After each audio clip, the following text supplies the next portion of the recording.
इस ट्यूटोरियल में हम लॉज ऑफ एक्सपोनेंट्स के बेस में ये कुछ क्वेश्चंस हैं जिनको हम सिंप्लीफाई करेंगे।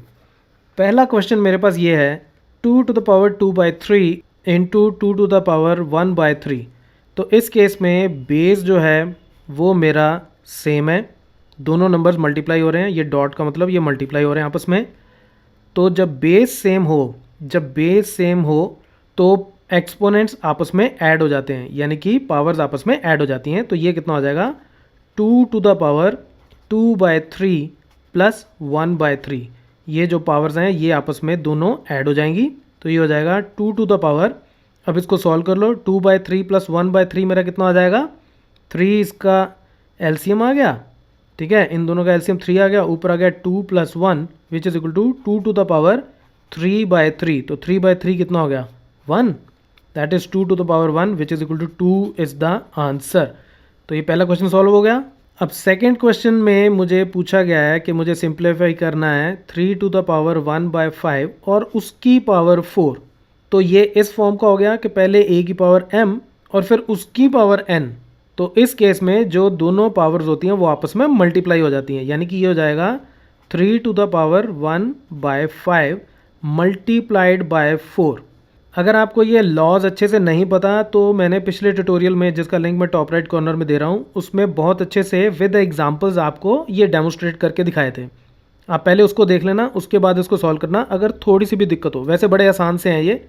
तो ये कितना आ जाएगा, ऊपर ये दोनों मल्टीप्लाई हो गए, यानी कि 3 to the power 4/5 is the answer. इसको फर्दर आगे सॉल्व करने की ज़रूरत नहीं, बस यहीं छोड़ दो।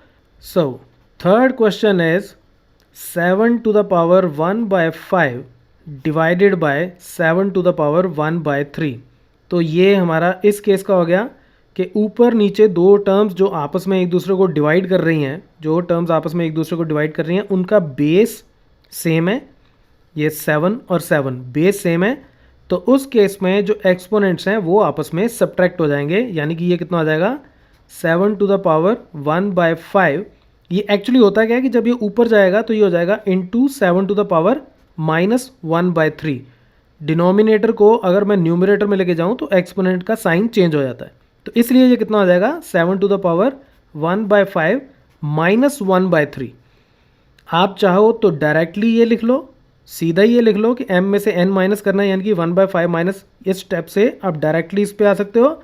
ये स्टेप मैंने जस्ट एक्सप्लेन करने के लिए बीच में लिख दिया, इसकी ज़रूरत नहीं होती। तो ये कितना बन जाएगा 7 टू द पावर ये 1/5 माइनस 1/3, तो एलसीएम यहाँ पे आ गया मेरा 15। तो ये हो जाएगा 3 minus 5 which is equal to 7 to the power -2/15 is the answer.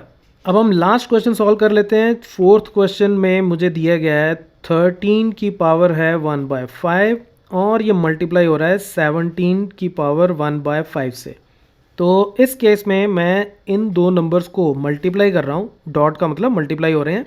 अब इन दोनों नंबर्स का बेस जो है, बेस डिफरेंट है लेकिन पावर दोनों की सेम है 1/5।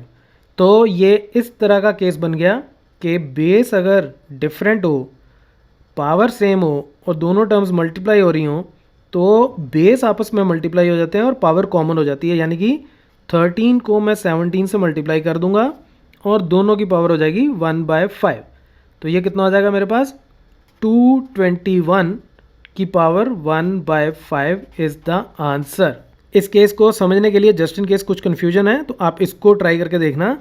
2 square multiplied by 3 square is equal to 2 into 3, यानी कि 6 स्क्वायर के बराबर होता है। मैं कर ही देता हूँ। 2 स्क्वायर इज़ 4, 3 स्क्वायर इज़ 9, ठीक है, एंड 6 स्क्वायर इज़ 36। तो 4 into 9 is 36 is equal to 36।